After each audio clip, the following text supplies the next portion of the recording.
دنیا سے گزر چکے ان سب کی بلندی درجات کے لیے، جملہ شہداء ملت کے لیے، اور بالخصوص بانیان مجلس کے جتنے مرحومین ہیں ان کی بلندی درجات کے لیے، رحم اللہ من قرأ الفاتحہ۔ بسم اللہ الرحمن الرحیم، الحمد للہ رب العالمین، الرحمن الرحیم، مالک یوم الدین، ایاک نعبد و ایاک نستعین، اہدنا الصراط المستقیم، صراط الذین انعمت علیہم غیر المغضوب علیہم ولا الضالین۔ بسم اللہ الرحمن الرحیم، قل هو اللہ احد اللہ الصمد لم یلد ولم یولد ولم یکن له کفوا احد۔ بسم اللہ الرحمن الرحیم، قل هو اللہ احد اللہ الصمد لم یلد ولم یولد ولم یکن له کفوا احد۔ بسم اللہ الرحمن الرحیم، قل هو اللہ احد اللہ الصمد لم یلد ولم یولد ولم یکن له کفوا احد۔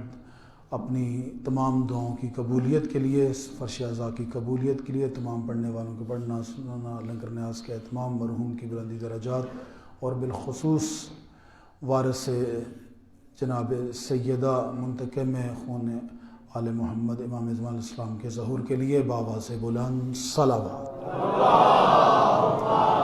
صلی علی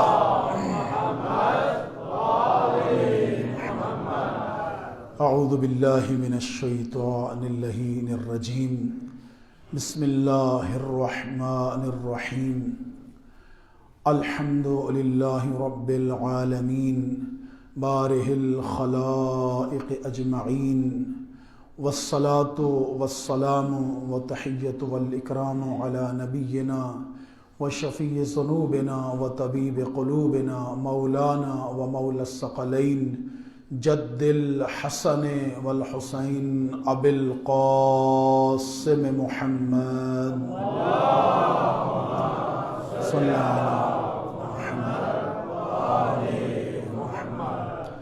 وآلہ الطیبین الطاہرین المعصومین المنتجبین المنتحبین المظلومین الذین اذہب اللہ عنہم الرجس وطہرہم تطہیرا۔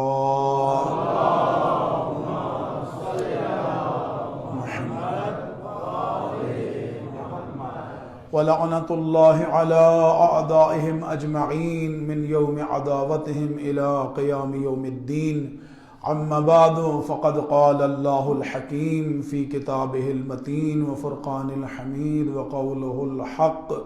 بسم اللہ الرحمن الرحیم، إِنَّا أَعْطَيْنَاكَ الْكَوْثَرَ فَصَلِّ لِرَبِّكَ وَانْحَرْ إِنَّ شَانِئَكَ هُوَ الْأَبْتَرُ۔ صدق اللہ العلی العظیم۔ صلوات پڑھ دیں محمد و آل محمد۔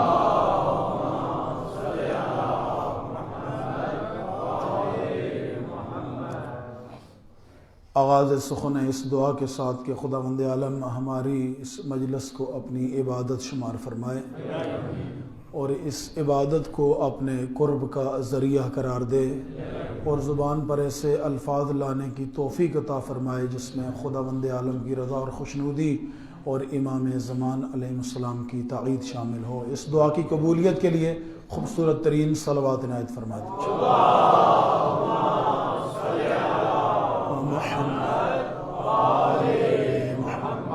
ایک ایسی صلوات پڑھیں تاکہ گفتگو کرنے کا دل کریں۔ صلی علی محمد۔ خداوند عالم کا یہ شکر ہے کہ خدا نے ایک مکتب کو یہ سعادت بخشی ہے کہ 1400 سال سے تسلسل کے ساتھ اپنا سب کچھ لٹا کر بھی اللہ کے دین کی اور راہ خدا کی حفاظت کے لیے برسر پیکار ہے۔ سامعین محترم، کیوں یہ مکتب مسلسل برسر پیکار ہے؟ ہر زمانے کے فرعون کے ساتھ، ہر زمانے کے نمرود کے ساتھ، ہر زمانے کے شداد کے ساتھ، ہر زمانے کے یزید کے ساتھ کیوں یہ مکتب برسر پیکار ہے؟ اس لیے کہ اس مکتب کی بانی جناب سیدہ کائنات ہیں.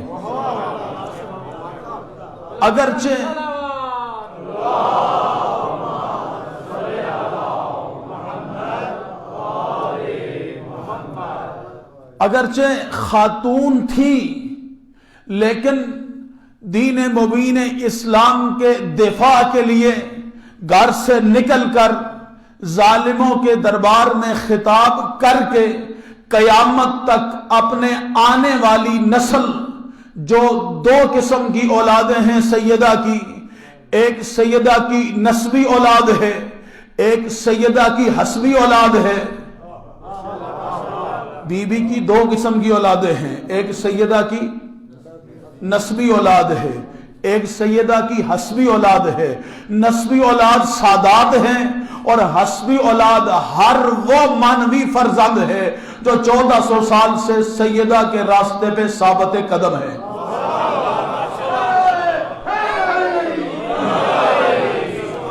بس مختصر میں جلدی گزروں گا. خدا کا یہ لطف ہے کہ گزشتہ 5-6 سال سے پاکستان کے اندر اب وہ ماحول بن رہا ہے کہ انشاءاللہ ایک دن آئے گا کہ آپ بھی سیدہ کے قاتل کو برملا اعلان کر کے بتا سکیں گے. آج آپ ہر چوک میں کھڑے ہو کر جو یزیدیت مرد آباد کا نعرہ لگاتے ہیں، یہ اتنا آسان نہیں تھا، یہ 1400 سالہ تحریک تھی. اور جاگیے گا، میں کچھ ابتدا میں پیغام دینا چاہ رہا ہوں. یہ جو آپ آج یزید مرد آباد کا نعرہ لگا رہے ہیں، آج بھی اکثریت کی جو ہے آستینوں میں چھپی ہوئی اقلیت آج بھی یزید کی اولاد موجود ہے. لیکن آپ کا یزید مرد آباد کا نعرہ جب لگتا ہے تو وہ سر نہیں اٹھا سکتے. کیوں نہیں اٹھا سکتے؟ اس لیے کہ 1400 سالہ مسلسل یزیدیت کے خلاف ایک تحریک شروع ہوئی تھی، اور اس تحریک کا جو مرکز و محور تھا یہ منبر حسین تھا. اس منبر حسین نے دنیا کو بتایا حسین کیا ہے اور یزید کیا ہے، حسین کا راستہ کون سا ہے اور یزید کا راستہ کون سا ہے، حسین کے چاہنے والے کیسے ہوتے ہیں اور یزید کے پیروکار کیسے ہوتے ہیں.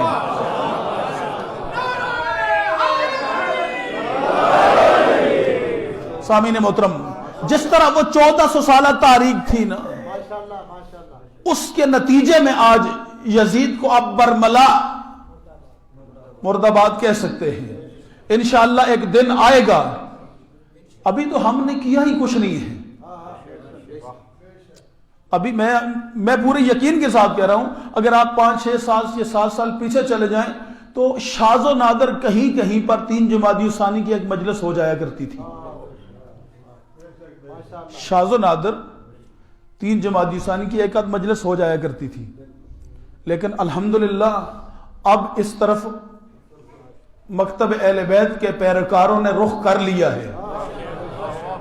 اب بیداری کے ساتھ، ہوشیاری کے ساتھ، عقل مندی کے ساتھ، تدبر کے ساتھ، حکمت کے ساتھ، مواعظ حسنہ کے ساتھ ہم نے سیدہ کا مکتب دنیا کو بتانا ہے، سیدہ کی مظلومیت کو اجاگر کرنا ہے، سیدہ کے مقابلے میں آنے والے ہر شخص کو بے نقاب کرنا ہے انشاءاللہ. اور کب ہوگا؟ جب آپ استقامت کے ساتھ کھڑے ہوں گے. میں ابتدا میں ایک وہ مشکل جو ابھی اس وقت سوشل میڈیا کے ذریعے ہماری قوم کے اندر پیش آ رہی ہے اور جس سے ایک بڑی مایوسی کی فضا پھیل رہی ہے، میں اس کا ایک حل بتاتے ہوئے آگے بڑھ رہا ہوں. ہمارے ہاں جب سوشل میڈیا پہ کوئی بندہ کامنٹ کرتا ہے نا تو فوراً اس کے اوپر ایکشن ہوتا ہے، پرچہ ہوتا ہے. اور پھر جب پرچہ ہو جاتا ہے پھر لوگ ہم سے رابطہ کرتے ہیں کہ جی پرچہ ہو گیا، کچھ کریں آپ. ہم نے کچھ نہیں کرنا، آپ نے کرنا ہے. کرنا کیا ہے؟ لڑائی نہیں کرنی، تیر نہیں مارنا، تلوار نہیں چلانی. جہاں آپ نے کامنٹ کیے ہیں نا وہاں آپ کے مخالف نے بھی کامنٹس کیے ہیں، اور اگر آپ کے کامنٹ کسی کی توہین کا سبب بنتے ہیں تو ان کے بھی اتنی ہی توہین کا سبب بنتے ہیں. اگر وہ 50 بندہ تھانے میں جا کر آپ کے خلاف پرچہ کٹوا سکتا ہے، نہیں تھوڑا جاگیے گا، میں جو جملہ کہنا چاہ رہا ہوں ذرا اس جملے پہ دیکھیں. اگر وہ 50 بندہ اکٹھا ہو کے تھانے میں جا کر آپ کے خلاف پرچہ کٹوا سکتا ہے، جس قانون کے تحت وہ پرچہ کٹواتا ہے اسی قانون کے تحت آپ بھی یہ کام کر سکتے ہیں۔ اور جس دن آپ نے تہیہ کر لیا کہ اب ہم کسی توہین کو برداشت نہیں کریں گے، میں نے جملہ کہہ دیا، خدا کرے میں جملہ سمجھا پاؤں، جس دن من حیث قوم آپ نے غیرت دینی کا مظاہرہ کیا، جس دن من حیث قوم آپ نے غیرت ملی کا مظاہرہ کیا، جس دن من حیث قوم آپ یکجان ہو کر اپنے مکتب پر متفق ہو کر غالی نصیری کے چکروں سے باہر نکل کر فقط جو ہے ولائی بن کر سیدہ کے دروازے کے گداگر بن کر یزیدیت کے گریبان میں ہاتھ ڈالنے کے لیے تیار ہو جائیں گے، یہی پاکستان کا قانون اتنا ہی انصاف آپ کو بھی دے گا جتنا ان کو دے رہا ہے۔ لیکن ہماری طرف سے انیشیٹو ہی نہیں لیا جاتا۔ یہ جملہ شاید مجھے کہنے کی ضرورت نہ پڑتی، لیکن یہ آئے روز دن بدن مسائل بڑھتے جا رہے ہیں، اور اس منبر کی ذمہ داری ہے جہاں سیدہ کے فضائل بیان ہوں، جہاں سیدہ کے مکتب کو اجاگر کیا جائے، وہاں آنے والی مشکلات کا حل بھی بتایا جائے۔ بہت سمپل حل ہے۔ مثلا دیکھیں، گلی میں، چوک میں، چوراہے میں کوئی بندہ آتا ہے، 50 بندے اکٹھے کرتا ہے، شیعہ کافر کا نعرہ لگاتا ہے۔ اب اویئرنس نہیں ہے ہمارے اندر، جو بندہ شیعہ کافر کا نعرہ لگاتا ہے، اتنا کام کرو، 1 منٹ کی اس کی ویڈیو بناؤ اور وہی ویڈیو لے کر سیدھے تھانے میں جاؤ۔ اکیلے نہیں جانا، اکیلے نہیں جانا، یہ کسی پارٹی کا کام بھی نہیں ہے، کسی تنظیم کا کام بھی نہیں ہے، یہ ملت کا کام ہے۔ جس طرح وہ میسج چلا کر 50 60 100 بندہ اکٹھا کر لیتے ہیں، اس طرح یہ کام آپ کو بھی کرنا پڑے گا۔ جب آپ یہی کام کریں گے، ایک بندہ اگر شیعہ کافر کا پاکستان کا قانون اس کو 3 سال تک بغیر ضمانت کے سزا دیتا ہے، فقط شیعہ کافر کا نعرہ لگانے پر، فقط شیعہ کافر کا پاکستان کا قانون، یہ جو 73 کا آئین ہے آپ کے ملک کا جو آئین ہے، وہ آئین اس کو 3 سال تک بغیر ضمانت کے سزا دیتا ہے۔ اس کی کوئی عدالت، اگر ملت پیچھے کھڑی ہو تو کوئی عدالت اس کی ضمانت قبول نہیں کر سکتی۔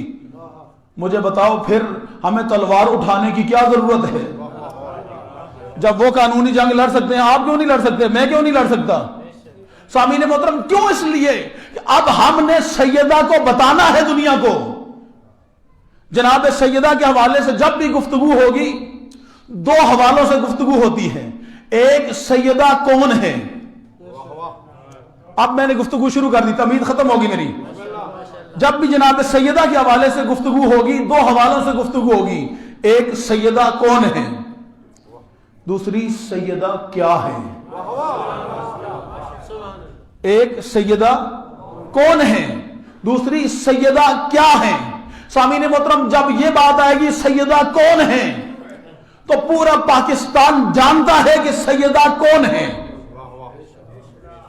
آپ بھی جانتے ہیں سیدہ کون ہے۔ آپ یہاں مسجد سے باہر نکلیں، کسی بھی ایک اہل سنت کے بچے سے پوچھیں سیدہ کون ہے، وہ آپ کو فر بتائے گا رسول اللہ کی بیٹی ہیں، علی کی زوجہ ہیں، حسنین کی ماں ہیں۔ میں کچھ کہنا چاہ رہا ہوں، خدا میرا تھوڑا سا بیدار ہو کے سنیے گا تاکہ میں جملہ آپ کے ذہن تک منتقل کر پاؤں۔ سامعین محترم، یعنی جب آپ یہ سوال کریں گے سیدہ کون ہے، تو جتنا آپ جانتے ہیں اتنا ہر ایک سیدہ کے متعلق جانتا ہے کہ سیدہ کون ہے، سیدہ کس کی بیٹی ہے، سیدہ کس کی زوجہ ہے، سیدہ کس کی ماں ہے، سیدہ کا شجرہ نسب کیا ہے، یہ سارے جانتے ہیں کہ سیدہ کون ہے۔ اچھا، آپ اور میں شاید تھوڑا جانتے ہیں، آپ اور میں تھوڑا جانتے ہیں۔ جن کے سامنے سیدہ نے کہا نہ جا کر ایھا الناس اعلموا انی فاطمہ، اے لوگو مجھے پہچانو، میں فاطمہ ہوں، ابھی محمد، میرے باپ کا نام محمد ہے۔ یہ گفتگو میرے اور آپ کے سامنے نہیں کی بی بی نے، یہ گفتگو مسجد نبوی میں کی، صحابہ کرام کے مجمع میں کی۔ ان کو بی بی کیا کہہ رہی ہیں؟ کیا کہہ رہی ہیں بی بی؟ اعلموا، مجھے پہچانو، یہ نہیں کہا مجھے جانو۔ میں لطیف سا جملہ کہہ رہا ہوں، بی بی نے یہ نہیں کہا مجھے جانو، بی بی کو پتا تھا جانتے ہیں پہچانتے نہیں، جانتے ہیں یہ لیکن سیدہ کو پہچانتے نہیں۔ سیدہ کی پہچان کے لیے کئی باب ہیں۔ میں نے جس جو ہے سورہ مبارکہ کو تلاوت کیا ہے، آپ نے مسلسل بزرگ علماء میں جو اس گھر کا سب سے چھوٹا خادم، سب سے چھوٹا ذاکر ہوں، بی بی کے دروازے کا سب سے چھوٹا گداگر ہوں، جو اپنی نالج ہے بس آپ بزرگان کو سبق سنانا ہے، جوانوں سے دعا لینی ہے۔ آپ نے بزرگ علماء کو سنا ہے، انہوں نے بھی اپنے اپنے جو ہے علم کے مطابق گفتگو سورہ مبارکہ پر کی ہوگی۔ آج اس طالب علم کی زبان سے بھی چند جملے اسی سورہ مبارکہ کی ذیل میں انشاءاللہ آپ کی سماعت کو ہدیہ کروں گا کہ ہمیں یہ نہیں کہا کہ سیدہ کو جانو، ہمیں یہ کہا سیدہ کو پہچانو۔ یہ نہیں کہا سیدہ کو جانو، ہمیں یہ کہا سیدہ کو پہچانو۔ اگر کہا نہ پہچانو تو پھر کیسے پہچانے؟ سب سے پہلے یہاں سے گفتگو کا آغاز کر رہا ہوں۔ جب سیدہ نہیں تھی، ایک دن رسول خدا مکہ کی ایک گلی سے گزر رہے تھے، کچھ نابکار سامنے آئے، میں نام لینا پسند ہی نہیں کرتا، میں نام لینا ان کے پسند ہی نہیں کرتا۔ انہوں نے رسول خدا کو طعنہ دیا، ابتر، انہوں نے طعنہ دیا ابتر۔ رسول خدا نے کچھ نہیں کہا، رسول خدا چپ رہے، رسول خدا نے بد دعا بھی نہیں دی، لیکن تاریخ لکھتی ہے کہ رسول خدا ان کے اس جملے کی وجہ سے افسردہ ہوئے، چہرے پہ پریشانی کے آثار آئے، رسول خدا پریشان ہوئے، افسردہ ہوئے۔ سامعین محترم، انہوں نے کہا تھا ابتر، رسول خدا افسردہ ہوئے، کہا کچھ نہیں، صرف افسردہ ہوئے، کہا کچھ نہیں۔ جیسے ہی افسردہ ہوئے نا، وہ بولے جسے رسول کی افسردگی پسند نہیں تھی، وہ بولا جسے رسول کو پریشانی پر پسند نہیں تھی۔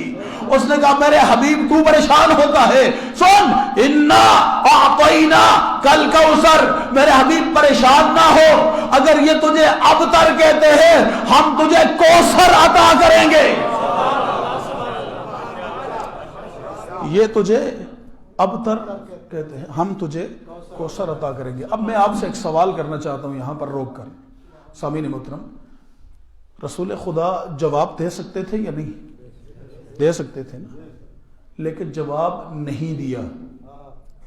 رسول اللہ کا ہر کام سنت ہے۔ اب میں دیکھوں گا جو کتنے لوگ جا کے مجلس سن رہے ہیں، میں اب جملہ کہنا چاہ رہا ہوں۔ سامعین محترم، رسول خدا نے جواب نہیں دیا اور نہ دے کر چپ رہ کر ایک سنت قائم کی کہ ہر بندہ جواب کا اہل نہیں ہوتا۔ پتہ نہیں میں نے کیا کہا ہے، خود کس کے ذہن تک بات پہنچی ہے۔ میرے نبی نے چپ رہ کر قیامت تک سنت قائم کی کہ ہر ایک جواب کا اہل نہیں ہوتا، جو جواب کا اہل ہو اسے رسالت جواب دیا کرتی ہے۔ اور 1400 سال سے ہم بھی ان ممبروں سے یہی باتیں دنیا کو بتاتے آ رہے ہیں کہ ہر ایک کے سوالوں کا جواب دینا ہم ضروری نہیں سمجھتے، ہر ایک کے سوالوں کا ہم جواب دیں یہ ہم ضروری نہیں سمجھتے سامعین محترم، اس لیے کہ اگر ضروری ہوتے تو رسالت جواب دیتی، یعنی رسالت بتاتی ہے جو رسول کا وفادار نہیں اس کو جواب دینے کی ضرورت ہی نہیں ہے۔ پہلا پیغام جو دیا، رسول خدا خاموش رہے لیکن خدا بولا۔ تاریخ کا بڑا خوبصورت یہ حسین امتزاج ہے، جب کبھی کوئی معاملہ ہوتا تھا نا، اگر کوئی توحید پہ اعتراض کرتا تھا رسالت بولتی تھی۔ اب میں جملہ کہنا چاہ رہا ہوں، جا کے سنیے گا جملے کو۔ جب کوئی توحید پہ اعتراض کرتا تھا رسالت بولتی تھی، جب رسالت پہ کوئی انگلی اٹھاتا تھا توحید بولتی تھی۔ جملہ سمجھیے گا جملے کو، جب توحید پہ کوئی اعتراض کرتا تھا رسالت بولتی تھی، جب رسالت پہ کوئی انگلی اٹھاتا تھا اس وقت جو ہے پھر توحید بولتی تھی، اور جب توحید اور رسالت پر کوئی انگلی اٹھاتا تھا پھر ولایت بولتی تھی۔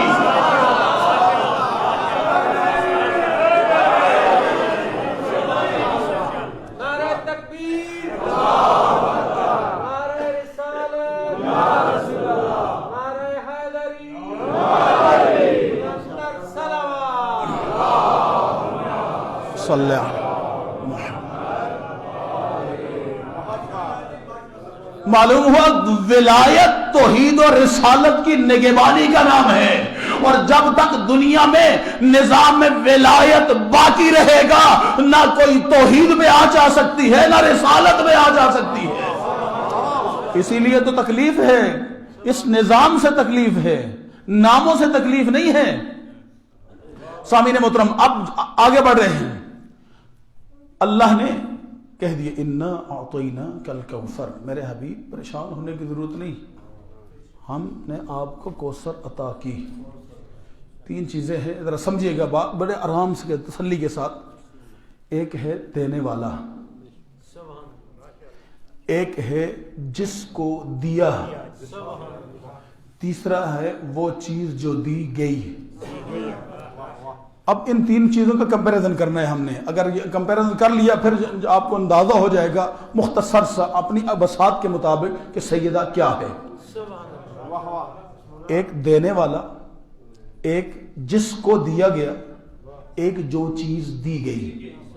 مثلا اگر میں اپنے سے کسی اعلیٰ شخص کو اگر میں کوئی تحفہ دوں، میں کسی وزیر کو، منسٹر کو اپنی طرف سے کوئی تحفہ دوں، تو چونکہ میری حیثیت کم ہے، اس کی حیثیت زیادہ ہے، وہ میرے تحفے کا کبھی بھی تذکرہ نہیں کرے گا، کبھی بھی وہ میرے تحفے کا تذکرہ نہیں کرے گا۔ کیوں؟ اس لیے کہ میری حیثیت نہیں ہے کہ میں اس کو تحفہ دے سکوں یا اس کی شان کے مطابق میرا تحفہ ہو، ٹھیک ہے؟ اس لیے وہ میرے تحفے کا کبھی بھی، میرے عطیے کا کبھی بھی تذکرہ نہیں کرے گا۔ اچھا، اگر کوئی شخص، کوئی وزیر یا مشیر مجھ جیسے عام بندے کو تحفہ دے، جو تحفہ وہ مجھے دے گا اس کا بھی وہ کبھی تذکرہ نہیں کرے گا، اس لیے کہ اس نے میری حیثیت کو دیکھ کے دیا ہے، اپنی شان کے مطابق نہیں دیا۔ خدا اگر میں مثال دے رہا ہوں، اگر مثال آپ کے ذہن تک پہنچ گئی انشاءاللہ تو آپ کو تھوڑا سا اندازہ ہو جائے گا سیدہ کیا ہے۔ سامعین محترم، اب اگر وہ مجھے کوئی تحفہ دے گا تو وہ بھی میری حیثیت کو دیکھتے ہوئے دے گا، اور اس کا بھی کبھی وہ تذکرہ نہیں کرے گا۔ کیوں نہیں کرے گا؟ اس لیے کہ اس نے اپنی شان کے مطابق نہیں دیا، میری حیثیت کو دیکھ کے دیا ہے۔ سامعین محترم، اب دینے والا ہے رب العالمین، جس کو دیا ہے وہ ہے رحمت للعالمین، جو چیز دی ہے وہ ہے سیدۃ النساء العالمین۔ آئے ہائے،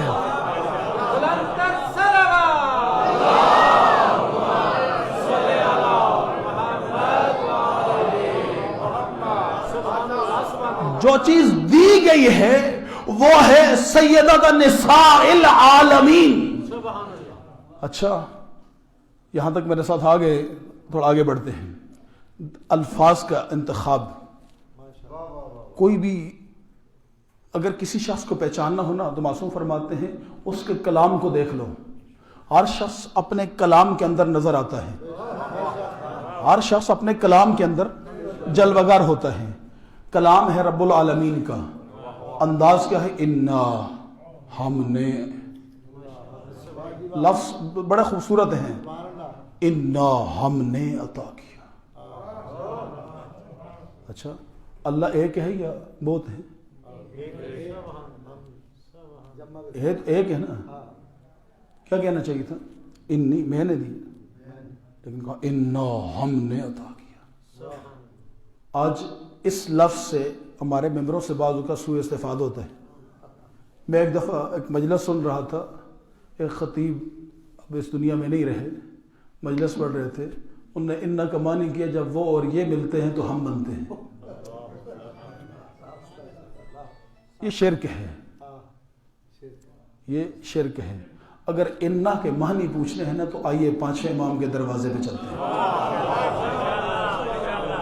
پانچویں امام کے جملہ ذہن میں رہے، ہر شخص اپنے کلام کے اندر جلوگر ہوتا ہے، ہر شخص کے چہرہ اس کے کلام میں نظر آتا ہے، ہر شخص کی حیثیت و مقام اس کے کلام کے اندر نظر آتا ہے۔ اگر سیدہ کو سمجھنا ہے نا تو پھر ایک مرتبہ زندگی میں خطبہ صدق پڑھ، ایک مرتبہ خطبہ فدق کو اپنے الفاظ میں پڑھتے جاؤ.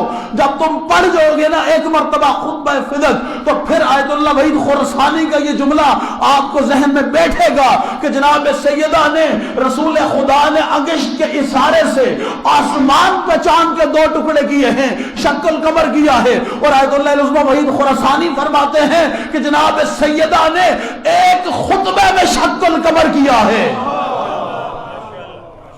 ایک خطبے میں شق القمر. یہ میرے جملے نہیں، آیت اللہ وحید خراسانی کی جملے ہیں. ٹھیک ہے. اچھا اب خدا نے امام سے پوچھا گیا مولا جب خداوند عالم کہتا ہے انا، اس کے کیا معنی ہے؟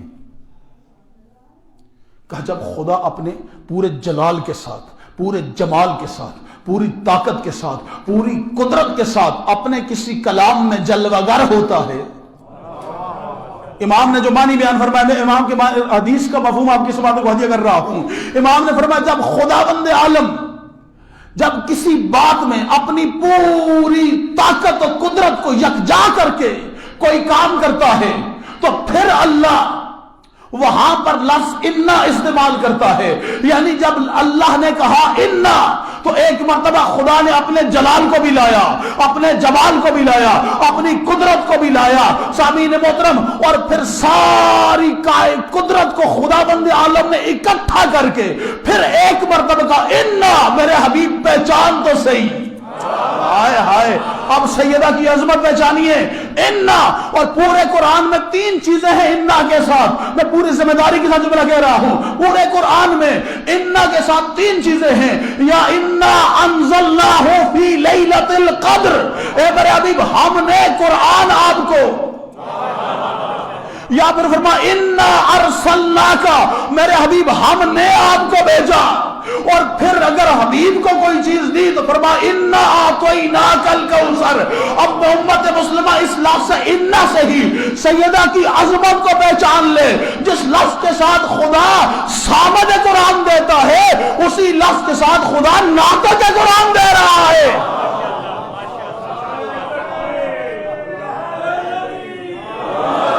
نعرہ تکبیر، اللہ اکبر، نعرہ رسالت، یک زبان کل ایمان، نعرہ حیدری، محمد والے محمد، بلند صلوات. اللہم صلی علی محمد. آگے بڑھے. انا اعطینا، ہم نے عطا کیا. کس نے؟ ہم نے. اعطینا. پورے قرآن میں ایک مرتبہ کہا یوتی اور ایک مرتبہ کہا اعطینا. وَلَسَوْفَ يُعْطِيكَ رَبُّكَ فَتَرْضَىٰ. حبیب ہم آپ کو عطا کریں گے، آپ راضی ہو جائیں گے. ہم آپ کو عطا کریں گے، آپ راضی ہو جائیں گے. اب وہاں پر کہا یوتی ایک دفعہ پورے قرآن میں، اور یہاں پر کہا اعطینا، عطا کیا. اعطینا کم نہیں کہا، اعطینا کم، اعطینا کا. حبیب صرف آپ کو عطا کیا. میں ذرا تھوڑی علمی بات ہے لیکن سمجھنے کی بات. حبیب یہ کسی اور کو نہیں دیا تحفہ، یہ تحفہ صرف آپ کو. اعطینا کا، حبیب صرف آپ کو یہ تحفہ ہم نے دیا ہے اور کسی کو نہیں دیا. اب سامعین محترم اب یہاں سے عظمت سیدہ پہچانیے نا. پھر کائنات کا خالق خدا ہے، جس کی وجہ سے خدا نے کائنات خلقی وہ مصطفیٰ ہے. اب میں جملے کو بدل رہا ہوں. دینے والا خدا ہے، جسے دیا جا رہا ہے وہ مصطفیٰ ہے. اور یہاں پر امت مسلمہ کے تمام علماء نے بڑی بڑی تعویلیں کی کہ جب بھی کلما جاءت فاطمہ، تو جب بھی فاطمہ زہرا رسول خدا کی بارگاہ میں آتی، قام الیہا، رسول خدا استقبال کے لیے کھڑے ہو جاتے. لفظ کیا ہے؟ کلما. لفظ کیا ہے؟ کلما. جب بھی آتی یعنی ایک دن میں 1000 مرتبہ اگر سیدہ آتی، 1000 مرتبہ رسول خدا اٹھ کے کھڑے ہوتے. کیوں؟ حدیث میں لفظ کلما، جب بھی آتی. وہ ایک اسی دفعہ رسول خدا کھڑے ہوتے اور اس کی پھر تحویلیں کی کہ رسول اس وقت بیٹیوں کو زندہ درگور کر دیا جاتا تھا، بیٹیوں کو جو ہے زندہ دفن کر دیا جاتا تھا، بیٹیوں کی معاشرے میں عزت نہیں تھی، اس لیے رسول خدا بی بی کے سامنے اٹھتے تھے کہ تاکہ دنیا کو پتہ چل جائے کہ بیٹی کی عزت کیا ہے۔ سامعین محترم، یہاں پر تمام عالم اسلام کے لیے کھلے چیلنج کے ساتھ میرا یہ جملہ ہے کہ اگر رسول خدا کا یہ عمل سنت ہے،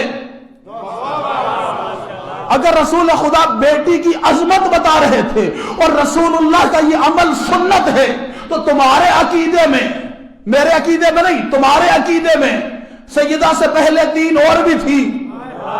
نہیں، خدا کرے میں نے جملہ کہا ہے، میں پوری ذمہ داری کے ساتھ جملہ کہہ رہا ہوں، میں پوری ذمہ داری کے ساتھ جملہ کہہ رہا ہوں، تمہارے عقیدے میں، میرے عقیدے میں نہیں، میرے عقیدے میں نبی کو اللہ نے ایک ہی دی ہے، اور میں اسی سورہ میں انشاءاللہ آگے اس کی دلیل بھی دوں گا آپ کو۔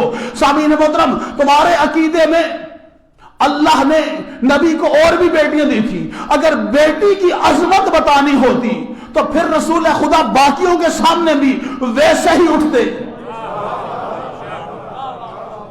اچھا نہیں، پھر تھوڑا اور آگے چلتے ہیں، اگر رسول خدا کا یہ عمل سنت تھا تو میرے نبی کی اس سنت پر سب سے زیادہ عمل کس نے کیا؟ مولا علی علیہ السلام۔ علی سے بڑھ کر کوئی سنت نبی میں عمل کرنے والا ہے؟ پھر حق بنتا تھا علی کا، جب زینب آتی علی اٹھتے۔ نہیں، میں کوئی جملہ کہنا چاہ رہا ہوں، خدا کرے میں جملہ، سیدہ کیا ہے، سیدہ کون ہے سب جانتے ہیں، سیدہ کیا ہے میرا ذہن، یہ جملہ ذہن میں رہے۔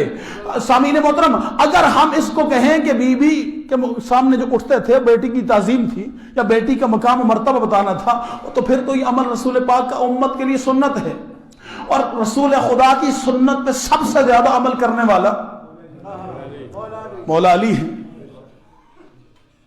پھر جب بھی جناب ثانی زہرا آتی مولا علی اٹھے نہیں؟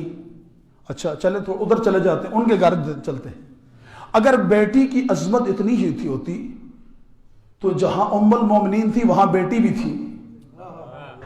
میں نے کوئی جملہ کہا ہے، خدا کرے میں جملہ سمجھا رہا ہوں، تھوڑا جاگ کے سنیے گا، بات علمی کر رہا ہوں، اگر بات متدین نہ ہو، بات کے اندر وزن نہ ہو تو ایک بندہ بھی نہ بولے۔ سامعین محترم، اگر بیٹی کی عظمت بتانی تھی تو پھر یہ عمل ہوا سنت، اور سنت سب سے پہلے حضرت ابوبکر صدیق کو ادا کرنی چاہیے تھی۔ ارے ان کو تو 2 نسبتیں تھی، میں جملہ کہنا، ارے وہاں تو 2 نسبتیں تھی، احترام کی وجہ بھی بنتی تھی، چلے پہلے نہیں اٹھتے تھے، ام المومنین بننے کے بعد ہی اٹھ جاتے، ام المومنین بننے کے بعد ہی اٹھ جاتے، نہیں اٹھے۔ ان کا نہ اٹھنا اس بات کی دلیل ہے کہ یہ عمل میرے نبی کا سنت نہیں تھا، یہ عمل میرے نبی کا سنت نہیں تھا۔ اگر سنت نہیں تھا تو پھر کیوں کہا کلما جاءت فاطمہ، تو جب بھی فاطمہ آتی، اگر ایک دن میں 1000 مرتبہ آتی، قام الیہا، رسول خدا اٹھ کے کھڑے ہوتے۔ سامعین محترم، رسول خدا اس لیے نہیں اٹھتے تھے، اس لیے نہیں اٹھتے تھے کہ رسول خدا بیٹی کا احترام کر رہے ہیں، جب بھی فاطمہ آتی رسول خدا کو فوراً یاد آتا، انا آتینا، یہ آنے والی کون ہے، دی کس نے ہے؟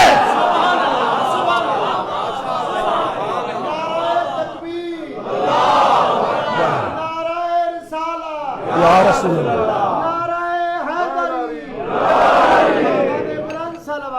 اللہم صلی علی محمد۔ بات پہنچ رہی ہے، تھکے تو نہیں ہے نا؟ سامعین محترم، یہ آنے والی ہستی ہے کون، کس کی دی ہوئی ہے، یعنی قدر کس کی ہے؟ رسول خدا کس کے احترام میں کھڑے ہوتے ہیں کہ دینے والا، جس نے یہ تحفہ، یہ عطیہ دی، کیونکہ آتینا عطیہ ہے، عطیہ سے ہے نا، عطینا ہم نے عطیہ دیا ہے، ہم نے عطا کیا ہے۔ جب عطا اللہ نے جو عطا کی ہے، رسول خدا کے سامنے جب خدا کی عطا آتی تھی، اس عطا کے احترام میں رسول خدا کھڑے ہوتے تھے، اس عطا الہی کے احترام میں کیا ہے سیدہ، آگے بڑھوں، کل کوثر ایک ایک لفظ کے ساتھ جتنا وقت نے ساتھ دیا، جتنا آپ نے ساتھ دیا اتنا میں آگے بڑھوں گا. میں زیادہ زحمت بھی نہیں دینا مناسب. انشاءاللہ وہ آپ نے علماء کرام کو سنا ہے، انہوں نے بہترین انداز میں بی بی کے فضائل بھی بیان کیے ہوں گے، سیرت بھی بیان کی ہوگی. میں فقط انشاءاللہ چند جملوں میں آپ کی زحمت کو تمام کروں گا. سامعین محترم، کل کوثر کیا عطا کیا ہے؟ کوثر. کوثر کے معنی بہت سارے کیے ہیں.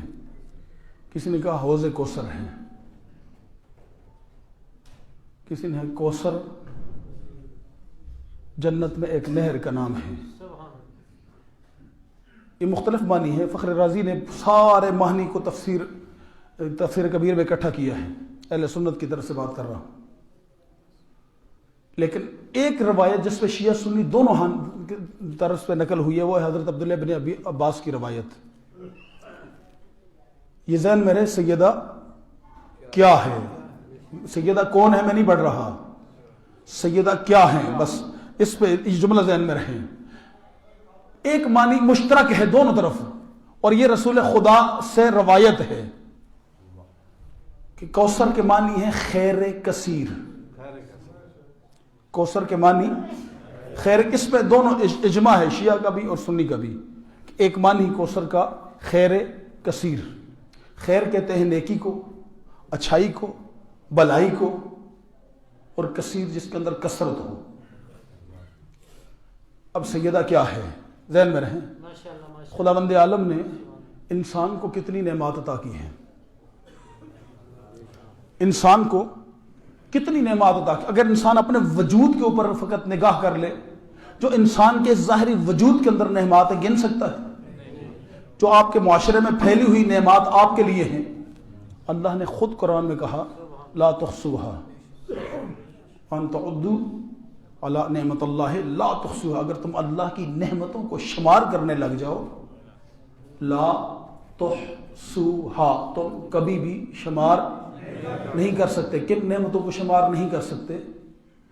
جن نعمتوں کے متعلق خداوند عالم فرما رہے ہیں متاع قلیل. یہ جو نعمتیں ہیں نا، یہ دنیاوی زندگی میں متاع قلیل ہے. یہ دنیا متاع ہے، یعنی جن نعمتوں میں ہم کھو جاتے ہیں، جن نعمتوں میں ہم گم ہو جاتے ہیں، جن چیزوں کو ہم اپنی زندگی کا مقصد و محور بنا لیتے ہیں، ان کو اللہ پہلے یہ احسان جتاتا ہے لا تحصوها، تم شمار نہیں کر سکتے. لیکن شمار نہ کر سکنے کے باوجود بھی اللہ ان نعمتوں کیا کہتا ہے متاع قلیل، یہ تھوڑی سی نعمتیں ہیں، ان میں کوئی کثرت نہیں ہے.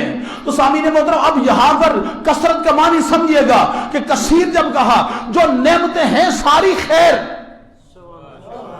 آنکھ خیر ہے، کان خیر ہے، زبان خیر ہے، ہاتھ خیر ہے، لباس خیر ہے. سامعین محترم، برادری خیر ہے، قوم کا خیر ہے، قبیلہ خیر ہے. یہ ساری نعمتیں ہیں، لیکن ان نعمتوں کو لا تحصوها، تم شمار نہیں کر سکتے. جو بے شمار نعمتیں ہیں، ان کو اللہ ساری نعمتوں کو کیا کہتا ہے متاع قلیل. یہ تھوڑی سی ہے، یہ تھوڑی سی ہے. تو سامعین محترم، جب اللہ کی تھوڑی یہ ہے اور ان کو ساری انسانیت لا تحصوها قیامت تک شمار نہیں کر سکتی، تو جس کو اللہ نے خیر کثیر کہا ہو اس کا احاطہ کیسے کیا جائے گا؟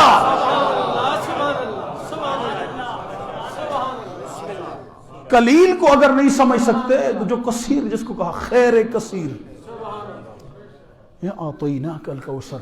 یہاں پر اب میں ان لوگوں کو مخاطب ہوں آپ کے ذریعے جو کہتے ہیں نبی کی 4 بیٹیاں تھیں. کہہ دوں ایک جملہ ان کے لیے؟ آپ راضی ہیں تو کہہ دوں.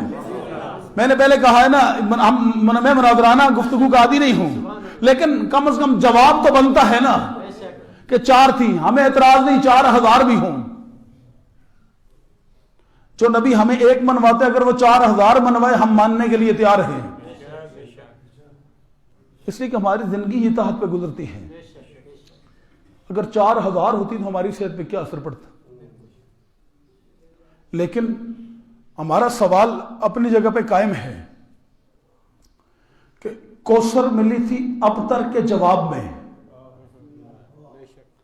کوثر ملی ہے ابتر کے جو ایک ہی جملے میں 2 مسئلے حل کر کے آگے بڑھ رہا ہوں. کوثر ملی ہے ابتر کے جواب میں، کوثر ملی ہے ابتر کے جواب میں. اب میں آپ سے تمام عالم اسلام کے علماء سے مخاطب ہو کر یہ سوال کرتا ہوں، رسول خدا کی بعثت سے پہلے یہ مکہ کے مشرک میرے نبی کے دشمن تھے یا دوست تھے؟ اعلان بعثت سے پہلے دوست تھے، صادق بھی مانتے تھے، امین بھی مانتے تھے، اپنا ہر معاملے میں رسول خدا کو ثالث بھی مانتے تھے. اگر تمہیں یقین نہیں آتا تو معاہدہ حلف الفضول پڑھ لیجئے تاریخ میں نے دلیل کے طور پہ کہا ہے. حلف الفضول وہ معاہدہ ہے کہ جو ظہور اسلام سے پہلے کا ہے. مشرکین کی وہاں تلواریں آپس میں سارے قبیلوں کی ٹکرا رہی تھی. رسول خدا نے کھڑے ہو کر کہا فیصلہ میں کرتا ہوں. سب نے متفقن علیہ کہا تو صادق ہے، جو کہے گا سچ کہے گا، ہم ماننے کے لیے تیار ہیں. یعنی ظہور اسلام سے پہلے، اعلان بعثت سے پہلے کوئی میرے نبی کو طعنہ نہیں دیتا تھا. کوئی میرے نبی کو طعنہ دینے کب شروع کیے؟ یہ دشمنیاں کب شروع ہوئی؟ دشمنیاں اس وقت شروع ہوئی جب اللہ کے نبی نے کہا تمہارے 360 غلط ہیں، وہ ایک صحیح ہے، ان 360 کو چھوڑ کے اس ایک کی عبادت کرو. جب نبی نے ایک منوانا چاہا، اب 360 والے اکٹھے ہو گئے. خدا کی قسم 1400 سال سے ہمارے ساتھ بھی تو یہی دشمنی ہے. نبی نے غدیر کے میدان میں ہمیں کہا تھا یہ ایک مان لو. ہائے ہائے، ہمارے ساتھ اور کس چیز کی دشمنی ہے؟ یہ ایک ہی دشمنی ہے. ہمیں غدیر میں نبی نے کہا تھا میرے بعد اس ایک کو مان لو، اس ایک کو مانو گے کبھی تفرقہ نہیں آئے گا. اور بی بی نے دربار میں کھڑے ہو کر یہی تو کہا تھا طاعتنا نظاما للملہ وامامتنا امانا للفرقہ. بی بی نے دربار میں کھڑے ہو کر تو یہی کہا تھا ہماری اطاعت کو اللہ نے اس لیے فرض کیا ہے تاکہ ملت منظم رہے، اور ہماری امامت کو اللہ نے اس لیے قائم کیا ہے تاکہ تمہارے اندر تفرقہ نہ آئے. اگر دنیا آج بھی غدیر میں اکٹھی ہو جائے امت میں کوئی تفرقہ نظر نہیں آئے گا. اللہ اکبر، یا رسول اللہ، اللہم صلی علی محمد آل محمد. سامعین محترم، تو بات کیا کر رہا تھا؟ اگر ایک مان لیں، سب دشمنی وہاں سے شروع ہوئی جب ہم نے نبی کے کہنے پہ ایک مانا. تو نبی کے ساتھ بھی دشمنی اسی دن سے شروع ہوئی جب ایک منوانا چاہا. یہ سارے دشمن ہو گئے. جب دشمن ہوئے تو دشمن ہونے کے بعد اچھا پھر یہ دشمنی اعلانیہ کب شروع ہوئی؟ پہلے 3 سال خفیہ دعوت. میں ایک مسئلے میں 2 مسئلے جلدی حل کر کے گزر رہا ہوں. ایک مسئلے میں پہلے 3 سال خفیہ دعوت، کوئی دشمنی نہیں ہے. 3 سال کے بعد کہا وَأَنذِرْ عَشِيرَتَكَ الْأَقْرَبِينَ، اب اپنے عزیزوں کو بلاؤ اور ڈراؤ. یعنی پہلے 3 سال اعلان بعثت کے پہلے 3 سال بھی کوئی دشمنی نہیں تھی. پھر 3 سال کے بعد اللہ نے جب حکم دیا کہ اب ان کو ڈراؤ، جب اعلانیہ دعوت کا آغاز کیا تو سارے کھل کے مقابلے میں آ گئے. جب مقابلے میں آئے تو پھر کہا ابتر. جب مقابلے میں آئے تو پھر میرے نبی کو کہا ابتر. یہ ابتر کیوں کہتے تھے؟ اس لیے کہ نبی کے ہاں کوئی بیٹا نہیں تھا. وہ مشرک تھے لیکن وہ بھی جانتے تھے کہ مشن اولاد سے آگے بڑھتا ہے، یاروں سے نہیں. میں نے جملہ کہا ہے خدا کرے. وہ مشرک تھے لیکن وہ بھی جانتے تھے اگر اس کی اولاد ہوتی، بیٹے ہوتے تو اس کا مشن آگے بڑھاتے. آج بیٹے ان کے نہیں ہیں، اس لیے ان کا مشن یہیں پہ ختم ہو جائے گا، ان کا نام و نشان یہیں پہ ختم ہو جائے گا. اس لیے انہوں نے طعنہ دیا۔ اب میں تمام عالم اسلام کے علماء کی خدمت میں دست بستہ عرض کرتا ہوں، اس طعنے کے جواب میں شیعہ سنی متفق ہے کہ اللہ نے کوثر عطا کی، اس ابتر کے جواب میں اللہ نے کوثر عطا کی، اور مصداق کوثر اکثریت اہل سنت علماء اور بالاتفاق شیعہ علماء مصداق جناب سیدہ کی ذات ہے۔ تو پھر ہمیں کہنے دیجئے نا، اگر ایک بیٹی ابتر کے طعنے کا جواب بن سکتی ہے تو باقی تین کیوں نہیں بنی؟ اگر ایک بیٹی طعنہ ابتر کا جواب بن سکتی ہے تو باقی تین کیوں نہیں بنی؟ اچھا ایک جملہ اور یہیں پر روک کر کہہ رہا ہوں، اب ہمارے ہاں اور اہل سنت برادران کے ہاں جناب سیدہ کی حیات مبارکہ میں اختلاف ہے، تاریخ ولادت میں اختلاف کیا ہے؟ وہ کہتے ہیں جناب سیدہ کی ولادت قبل بعثت 5 سال پہلے، اعلان بعثت سے 5 سال پہلے ہوئی۔ ہمارے ہاں مکتب اہل بیت کے جمہور علماء کے اس بات اتفاق ہے کہ جناب سیدہ کی ولادت اعلان بعثت کے 5 سال کے بعد ہوئی۔ وہ کہتے ہیں اعلان بعثت سے 5 سال پہلے، ہمارے ہاں یہ بالاتفاق ہے اس بات کا کہ اعلان بعثت کے 5 سال کے بعد ہوئی۔ اگر وہ ان کی روایت مانیں تو سیدہ کی شہادت کے وقت عمر بنتی ہے 28 سال، اور اگر ہم اپنی روایت کو قبول کریں تو عمر ظاہری حیات مبارک سیدہ کی بنتی ہے 18 سال۔ اختلاف کہاں پر ہے؟ مشکل کیا ہے؟ مسئلے کا حل کیا ہے؟ مورخین پہ بحث کریں، راویوں پہ بحث کریں، وہ راوی صحیح نہیں تھا، وہ روایت صحیح نہیں تھی، یا قرآن سے پوچھیں۔ اگر ہم یہی سورہ کوثر سے پوچھتے ہیں کہ سیدہ کی تاریخ ولادت کیا ہے، کسی کی سمجھ میں نہیں آیا؟ میں نے بڑے آرام سے جملہ کہا ہے، ہم سورہ کوثر سے پوچھتے ہیں کہ ایک سورہ کوثر آپ ہی بتا دیجئے سیدہ کی تاریخ ولادت کیا ہے، تو آیت کا شان نزول ہی بتا دے گا کہ اعلان بعثت کے 4 سال کے بعد کوثر آئی تھی، اور 5ویں سال اللہ نے مصداق کوثر عطا کی تھی۔ اعلان 5ویں سال میں اللہ نے مصداق کوثر عطا کی ہے۔ تو سامعین محترم، یعنی ایک سورہ کوثر آپ کے دونوں مسئلے حل کر کے آگے بڑھ گئی نا سامعین محترم۔ اگر اور ہوتی تو ابتر کا جواب وہ بھی بن سکتی تھی، ان کا ابتر کا جواب نہ بننا اس بات کی دلیل ہے کہ اس وقت اور تھی نہیں، بعد میں بنائی گئی۔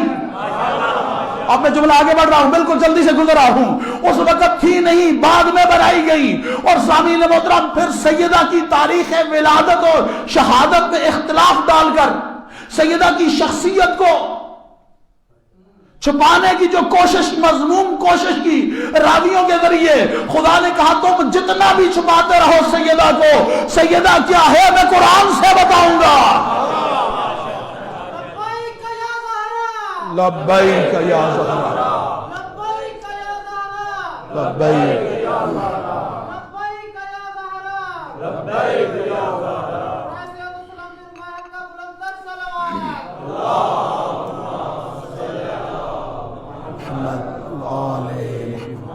یہاں تک میرے ساتھ آگے۔ اب خیر کثیر پہ ایک جملہ انشاءاللہ آپ کے چھلکتے ہوئے بلائی ذہنوں میں ہوں ڈھیر کے آگے بڑھ جاؤں گا۔ سامعین محترم، خیر کثیر، خیر کثیر، ہم نے آپ کو خیر کثیر عطا کیا۔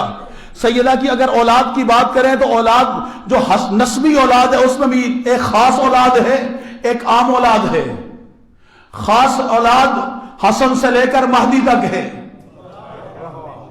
اور عام اولاد قیامت تک آنے والا ہر سید ہے جو نسبی اولاد ہے۔ سامعین محترم، خداوند عالم نے سیدہ کو کیا قرار دیا؟ خیر کثیر۔ اگر ہم اس اجماعی معنی پہ یقین کر لیں کہ سیدہ یعنی کوثر کے معنی ہے خیر کثیر، اور اس خیر کثیر کی بنیاد اور بیج ہے سیدہ، تو اگر اس بات پہ ہمارا یقین کامل ہو گیا ہے ابھی تک کی گفتگو سے، تو آئیے پھر مقابلے میں آنے والوں کا حال کیا ہے؟ مقابلے میں آنے والوں کا، سیدہ کے مقابلے میں جو آئے 300 سال تک بنو امیہ کی حکومت رہی، 300 سال تک بنو عباس نے حکومت کی، اس کے بعد منگولی آئے، چنگیزی آئے، سیدہ کی اولاد ان کے مقابلے میں کھڑی ہوتی رہی۔ آج پوری روئے زمین پر فخر سے کوئی اموی نہیں کہہ سکتا یہ میرے باپ کی قبر ہے۔ نہیں، میں کوئی جملہ کہنا چاہ رہا ہوں، میں جو جملہ کہنا چاہ رہا ہوں آپ کے ذہن میں، یہ جملہ جب تک نہیں بیٹھے گا آگے نہیں بڑھوں گا۔ سامعین محترم، اگر سامعین محترم خدا نے کرنا کیا تھا، خدا نے جواب دیا تیرا دشمن میرے حبیب بے نام و نشان رہے گا، تیرے تو ہر جگہ پہ نشان رہیں گے۔ تو جس گلی میں جائے گا تجھے کسی سید کا مزار نظر آئے گا، جس محلے میں جائے گا کوئی نہ کوئی تجھے سید نظر آئے گا، جہاں پر لفظ سید نظر آئے گا تجھے فاطمہ کا پورا شجرہ یاد آئے گا۔ لیکن سامعین محترم، جو مقابلے میں آئے ان کے پاس حکومتیں تھیں، ان کے پاس بادشاہتیں تھیں، ان کے پاس ظاہری طاقت تھی، ان کے پاس ظاہری فوج تھی، لیکن آج تک ان کی قبروں کے نشان بھی دنیا میں نہ ہو۔ اس بات کی دلیل ہے کہ اللہ نے قیامت تک میرے نبی سے کیے ہوئے وعدے کو وفا کیا ہے۔ حبیب تیرے تو ہر گلی گلی نشان ہوں گے، لیکن تیرے دشمن بے نام و نشان ہوں گے، تیرے دشمن بے نام و نشان رہیں گے۔ آج ان کی قبروں کے نشان بھی نہیں ہیں، لیکن سیدہ کے بیٹوں کی قبریں آباد ہیں۔ سیدہ کے وفادار آج بھی سیدہ کے ساتھ وفا کرتے ہیں۔ سیدہ کیا ہے؟ وقت بہت تیزی سے گزر گیا اور میں جو اس سورہ کا ایک پہلو تھا وہ بھی ابھی آپ کی سماعتوں کو مکمل طور پہ ہدیہ نہیں کر سکتے۔ انشاءاللہ زندگی باقی، ملاقات باقی ہے۔ ایک جملہ جنہوں نے سیدہ کی معرفت حاصل کی ہے ان کا ایک جملہ، فضائل کا آخری جملہ، تو ان ساری دنیا میں لوگ عبادت کس لیے کرتے ہیں؟ جنت کے لیے، جنت کے لیے کرتے ہیں۔ ایمان کے 10ویں درجے پر صحابی ہیں، نام ہے سلیمان۔ مسجد نبوی سے ایک دن مولا کائنات نے ہاتھ پکڑا، کہا سلیمان آنکھیں بند کر۔ سلیمان نے آنکھیں بند کی۔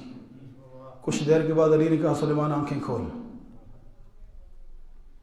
اب سلیمان نے آنکھیں کھولی۔ جب آنکھیں بند کی تھی مسجد نبوی میں تھے، جب آنکھیں کھلی تو کسی باغ میں تھے، جب آنکھیں کھلی کسی باغ میں تھے۔ ایک مرتبہ چاروں طرف دیکھا اور دیکھ کر دست بستہ کہتے یا علی یہ کون سی جگہ ہے جہاں آنکھیں ٹھنڈی ہو رہی ہیں، دل کو سکون مل رہا ہے؟ مولا فرماتے ہیں سلیمان یہ جنت کا پہلا درجہ ہے۔ تھوڑا جاگیے گا، آخری جملہ ہے فضائل کا۔ مولا فرماتے ہیں یہ جنت کا پہلا درجہ ہے۔ جن کے دل میں سیدہ کیا ہے اور جو سیدہ کون ہیں وہ کہاں ہیں، اور جن کے دل میں سیدہ کیا ہے وہ کہاں ہیں، بس اسی پہ فیصلہ کر کے بات کو تمام کر رہا ہوں۔ مولا کائنات نے کہا سلیمان یہ جنت کا پہلا درجہ ہے۔ کہا مولا اگر یہ پہلا درجہ اتنا خوبصورت ہے تو پھر اس کا آخری درجہ کیسا ہوگا؟ کہا ہاں سلیمان یہ پہلا درجہ ہے۔ کہا سلیمان رہنا چاہتے ہو؟ کہا سلیمان رہنا چاہتے ہو یہاں؟ علی ہاتھ پکڑ کے سلیمان کو جنت میں لے گئے۔ جنت میں کھڑے ہو کر علی حضرت سلیمان فارسی سے پوچھ رہے ہیں رہنا چاہتے ہو یہاں پر؟ یہاں رہنا چاہتے ہو؟ ایک مرتبہ سلیمان نے سر اٹھایا، اپنے مولا کے چہرے کو دیکھا، پھر مسکرائے اور مسکرا کر کہا یا علی نہیں رہنا چاہتا۔ جاگیے گا، میں آخری جملہ ہے میرا فضائل کا۔ سامعین محترم ایک مرتبہ سلیمان فارسی نے سر اٹھایا، اٹھا کر کہا یا علی نہیں رہنا چاہتا۔ کہا سلیمان جنت میں آ گئے ہو اور آ کر بھی جنت میں نہیں رہنا چاہتے؟ سلیمان نے کہا نہیں رہنا چاہتا۔ کہا وجہ کیا ہے؟ کہا یا علی یہ اس جنت کو سلیمان کیا کرے جو علی کے بغیر ہو۔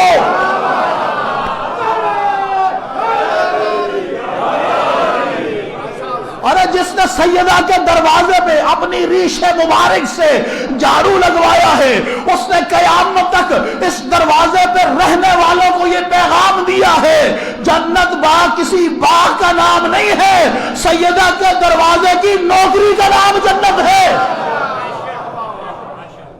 سیدہ کیا ہے؟ سیدہ کے دروازے کی نوکری کا نام جنت ہے، ان کے قدموں میں سر جھکانے کا نام جنت ہے، ان کے بتائے ہوئے راستے میں چلنے کا نام جنت ہے۔ جب تاریخ لکھ رہی تھی نا کہ رسول خدا نے دعا کی، خدایا ان دو میں سے ایک بھی اگر اسلام قبول کر لے لوگ زیادہ مسلمان ہو جائیں گے۔ مورخ نے پوچھا کیوں؟ کہا اس لیے کہ وہ بڑے بہادر تھے، بڑے شجاع تھے، لوگ ان سے ڈر ڈر کر کلمے پڑھ رہے تھے۔ اسی وقت تاریخ میں ایک عجیب واقعہ رونما ہوا۔ ایک دن مولا کائنات گھر میں آئے اور آ کر سیدہ سے کہا، سیدہ گھر میں کوئی چیز ہے کہ میں گروی رکھ کے، کوئی چیز ہے کہ میں گروی رکھ کے وہ چیز اور بچوں کے لیے کوئی جو لے کے آ جاؤں؟ سیدہ نے کہا اور تو کچھ بھی نہیں ہے، یہ میری چادر مبارک ہے، اس کو لے جائیے۔ علی نے سیدہ کی چادر اٹھائی اور لے جا کر ایک یہودی کے گھر میں گروی رکھی، اس سے جو لیے گھر لے کے آگے۔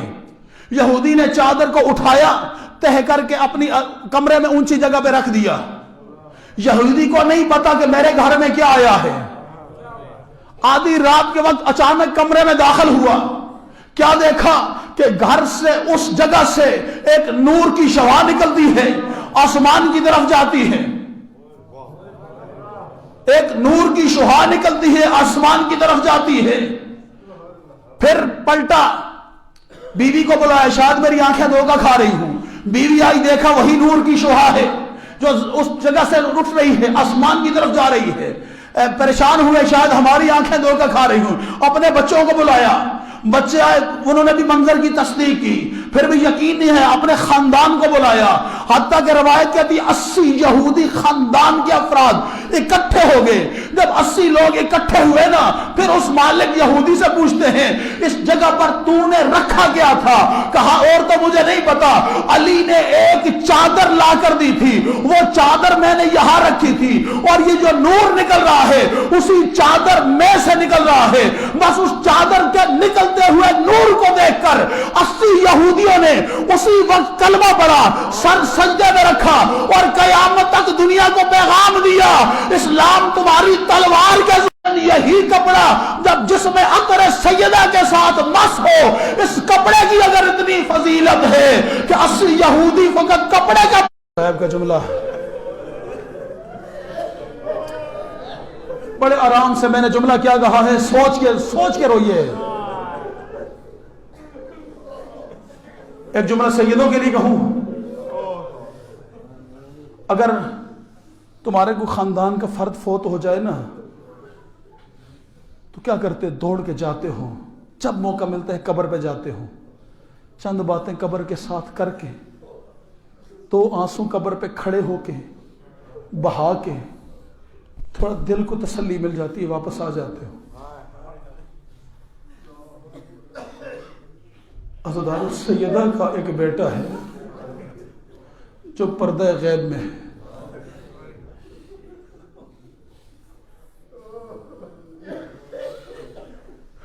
اگر وہ بیٹا بھی ظاہری شکل میں آ جائے نا، آج بیٹوں اولاد پہ بابا کی قبر پہ جانے پہ پابندی تو نہیں ہوتی نا، لیکن وہ بیٹا بھی اگر ظاہری شکل میں آ جائے نا، اسے بھی ماں کی قبر پہ جانے کی اجازت نہیں ہوگی۔ کتنی مظلوم ہے 1400 سال کے بعد بھی رسول کی بیٹی، مظلومیت پہچاننی ہے نا، کتنی 1400 سال کے بعد بھی ایک سید جاتا ہے ماں کی دادی کی قبر پہ نا، وہاں پہ اونچی آواز میں رو نہیں سکتا، چھپ چھپ کے اسے رونا پڑتا ہے، چھپ چھپ کے رونا پڑتا ہے، چھپ چھپ کے شاید ایک سر جھکا کے آنکھیں ملاتا ہوگا، گنبد رسول کی طرف کرتا ہوگا اور کہتا ہوگا یا رسول اللہ آ دیکھ تیرے بیٹے تیرے جو مدینے سے نکلے ہیں نا، ان کی اگرچہ ظالموں نے ظلم کے ساتھ شہید کیا، لیکن آج ان کے مزاروں پہ چراغ جل رہے ہیں، یا رسول اللہ تیرے شہر میں تیری ایک ہی بیٹی اور اس کی قبر پہ چراغ بھی نہیں۔ اجرکم اللہ، اجرکم اللہ، خدا تمہیں کوئی غم نہ دے سوائے غم اہل بیت کے۔ اور میں سیدہ کے درد نہیں بھر سکتا، سیدہ کا درد پوچھنا ہے تو علی سے پوچھئے، علی کا درد پوچھنا ہے تو سیدہ سے پوچھئے۔ میں نے 2 روایتیں عجیب پڑھی ہیں، جب سیدہ کی شہادت کی خبر مولا علی کو ملی نا، مولا علی مسجد میں تھے، اس روایت کو شیعہ سنی سب نے لکھا ہے. مولا علی مسجد میں تھے، جیسے ہی علی کو کہا نا کہ زہرا گزر گئی، تاریخ کہتی علی اٹھے، گھر کی طرف مڑے. علی چلنا چاہتے تھے لیکن چل نہیں سکے، منہ کے بل زمین پہ گرے. اجرکم اللہ، خدا تمہیں کوئی غم نہ دے، سوائے غم اہل بیت.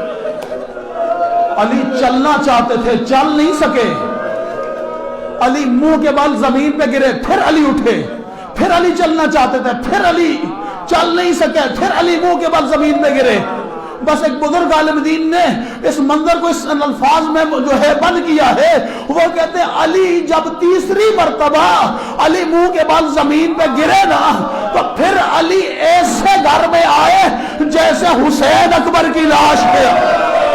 اجرکم اللہ، اجرکم اللہ. یہی حق آل رسول کو برسہ دینے کا، یہی حق آل رسول کو برسہ دینے کا. خدا تمہاری آسن کو قبول کرے.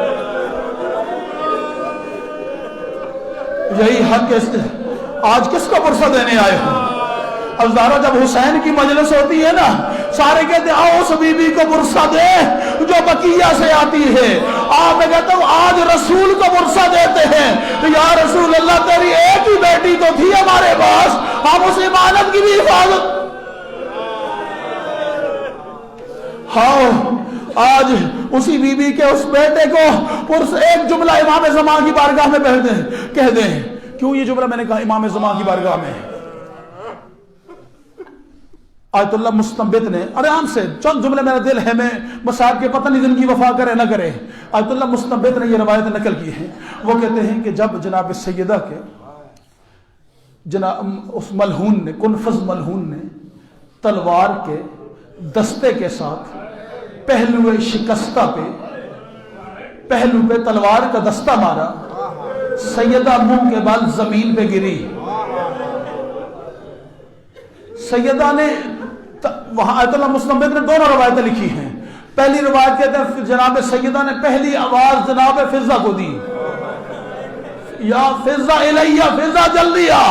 لیکن آیت اللہ مستنبت کہتے ہیں دوسری آواز فوراً کہا یا مہدی، اے میرا مہدی بیٹا دیکھ میرا پہلو شکستہ ہو گیا. اے میرا مہدی بیٹا میرے قاتلوں کو پہچان.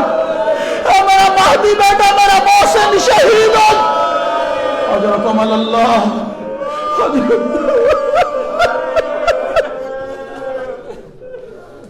ادارو جسمان اس وقت بھی مہدی کو نہیں بھولا. مجھے انصاف سے بتاؤ، جب وہ مہدی زیارت نائیہ میں کہے اماں میں تیرے غم میں پانی نہیں روتا، میں خون روتا ہوں، پھر تعجب کس بات کا ہے؟ اور ایک آپ کو چند لمحے یہاں رو کے چلے جائیں گے نا، میرا امام زمانہ نائی زیارت نائیہ میں کیا فرماتے ہیں؟ تم چند لمحے رو گے، وہ 1300 سال سے مسلسل کربلا کی طرف نبی رخ کرتے ہیں، لیکن روزانہ صبح پہلا سلام و نجف کی طرف مڑ کے کرتے ہیں. السلام علیکہ یا اول المظلوم غصب حقہ وصفق دمہ، اور میرا دادا علی مظلوم، مجھ مہدی کا آپ پر سلام، اور جن کا سب سے پہلے حق غصب کیا گیا، اور جس کی آنکھوں کے سامنے اس کے محسن کو شہید کر دی. اجرکم اللہ، اجرکم اللہ. ازدارو بچوں کا بڑا ارمان ہوتا ہے نا، ماں باپ کو بچوں کا بڑا ارمان ہوتا ہے. علی اصغر کربلا میں 6 مہینے کا تھا.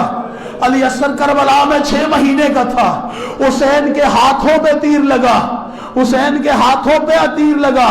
حسین نے اصغر کو نیچے نہیں رکھا، حسین نے سینے سے لگائے رکھا اصغر کو، حسین نے اصغر کو سینے سے لگائے رکھا. اس وقت تک اصغر کی لاش گنج شہداء میں حسین نے نہیں چھوڑی. حسین جانتے تھے یہ ظالم بعد میں سر قلم کریں گے، لیکن حسین نے کیا کیا؟ واحد تنہا اصغر کا لاشا ہے جس کو اپنے ہاتھوں سے قبر کھود کے اصغر کو دفن کیا. کیوں عزیزارو؟ اس لیے کہ حسین جانتے ہیں کہ جو چھوٹے بچے ہوتے ہیں نا، ان کے ساتھ ماں باپ کا بڑا ریلیشن ہوتا ہے.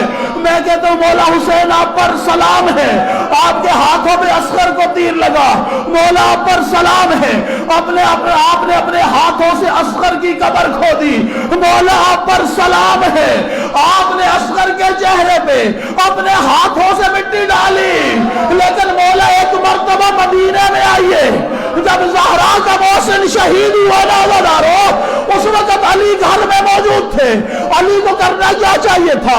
ایک مرتبہ محسن کو ہاتھوں میں اٹھانا چاہیے تھا نا، لیکن جب محسن کی شہادت کی صدا بلند ہوئی اور زہرا کی نگاہ پڑی، علی کے ہاتھ بھی بندھے ہوئے تھے، علی کے گلے میں بھی رسی بڑھ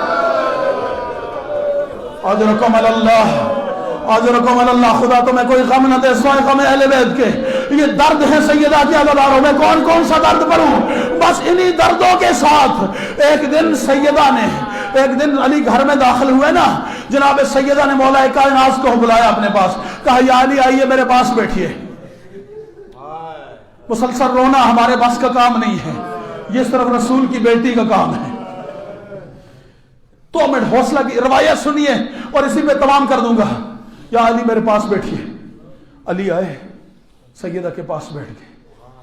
سیدہ نے سوال کیا، یا علی میں نے سنا ہے مدینے کے لوگ آپ کو سلام نہیں کرتے۔ علی کا درد بانٹنے والی ہے نا زہرا۔ یا علی میں نے سنا ہے مدینے کے لوگ آپ کو سلام نہیں کرتے۔ یہ جملہ جب کہا نا عزادارو، جیسے یہ جملہ کہا نا، فوراً مولا کائنات نے روتے ہوئے کہا سیدہ بات اتنی نہیں ہے کہ لوگ مجھے سلام نہیں کرتے، میں علی اگر مدینے میں کسی کو سلام کروں نا، لوگ علی کے سلام کا جواب بھی نہیں دیتے۔ بس یہ جملہ زہرا کا سننا تھا۔ ایک مرتبہ زہرا نے اپنے زخمی ہاتھ کو بلند کیا، آواز اللہم عجل وفاتی، اور میرے اللہ زہرا پہ جلدی موت بھیج دے۔ زہرا یہ دن بھی دیکھے کہ علی کسی کو سلام کرے اور علی کے سلام کا جواب۔ اجرکم اللہ۔ دکھ گزر گئے سیدہ کے، ایک رات آ گئی، خواب میں جناب سیدہ نے دیکھا بابا لینے آئے ہیں۔ صبح اٹھی ہیں سیدہ، سب سے پہلے زخمی ہاتھ کے ساتھ سیدہ نے اپنے بچوں کو غسل نلانا شروع کیا۔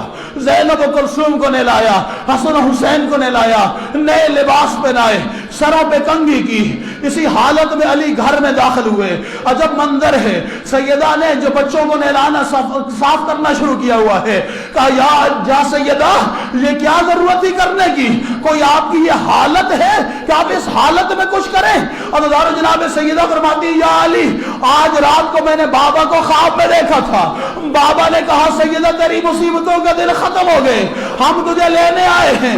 اس کا مطلب یہ ہے کہ میری زندگی کا یہ آخری دن ہے، اور زہرا چاہتی ہے کہ آج آخری دن میں اپنے بچوں کو لباس بھی پہنا لے، اور اپنے بچوں کے سر پہ کنگھی بھی کر لے، اور جب ماں کا سایہ سر سے اٹھ جائے گا پھر میرے چھوٹے چھوٹے بچوں کا خیال کون کرے گا؟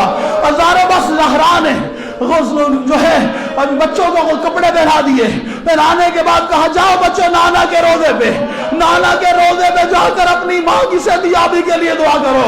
جہاں ننھے حسن حسین گئے اپنے نانا کے روزے پہ اپنے آپ کو گرایا اور روتے ہوئے کہا نانا آپ تو جانتے ہیں ہماری ماں بہت کمزور ہو گئی ہے، ہماری ماں کی حالت بہت خراب ہے، ابھی دعا مکمل نہیں ہوئی تھی۔ علامہ مجلسی لکھتے ہیں قبر رسول میں زلزلہ آیا، کہا بچوں جلدی جاؤ تمہاری ماں گزر گئی۔ بچے دوڑتے ہوئے گھر میں آئے، میں نے چھوڑ دیا سارا مضمون۔ ہزاروں ایک مرتبہ ماں کے ساتھ بچے لپٹ گئے، ماں کے ساتھ لپٹے، علی نے غسل دیا، علی نے کفن پہنایا، ایک مرتبہ جنازہ تیار ہوا۔ جب جنازہ تیار ہوا نا آواز دی یا زینب یا کلثوم حلمو، اے زینب آؤ ماں سے آخری الوداع کرو۔ زینب و کلثوم آ گئی، بیٹا حسن تو بھی آخری وداع کر لے، حسن بھی آگئے۔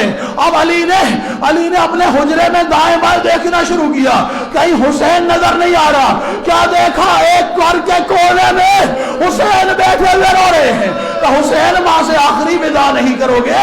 کہا بابا ضرور کروں گا، لیکن تب کروں گا جب ماں مجھے بلائے،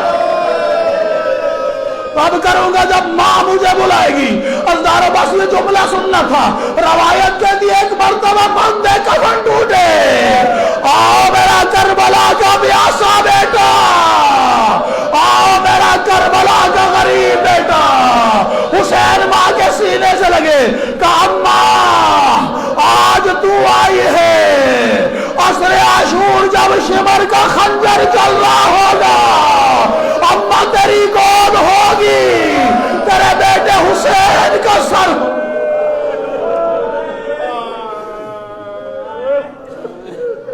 علی لعنت اللہ علی قوم الظالمین وسيعلم الذين ظلموا أي منقلب ينقلبون إنا لله وإنا إليه راجعون۔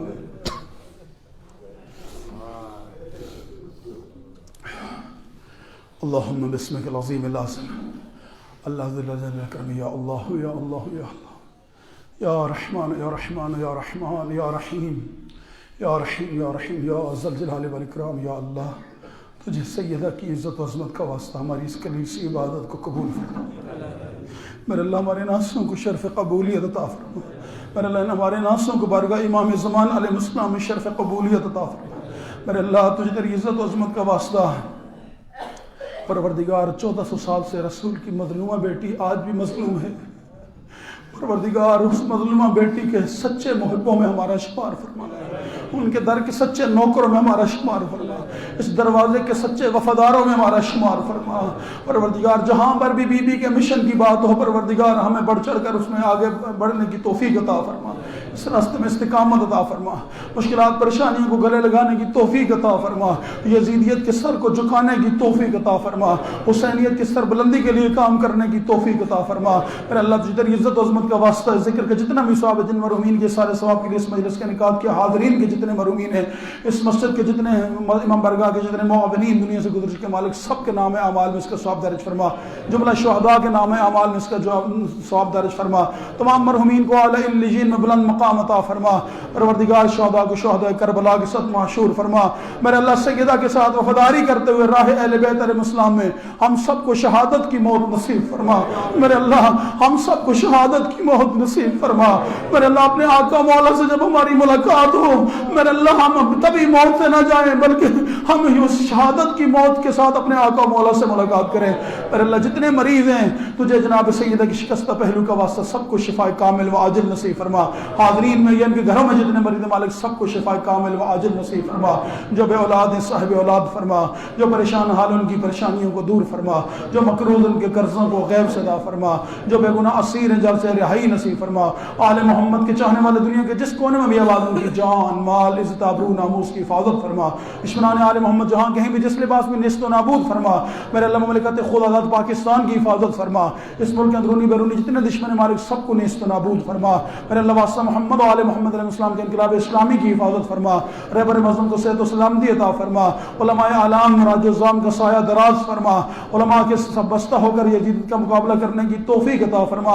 میرے مالک کی تیری عزت و عظمت کا واسطہ جتنی بھی اسلامی تحریکیں چل رہی ہیں، مجاہدین اسلام جو راہ خدا میں اپنی جانوں کا نذرانہ پیش کرے، پروردگار ان کو راہ اہل بیت میں استقامت عطا فرما۔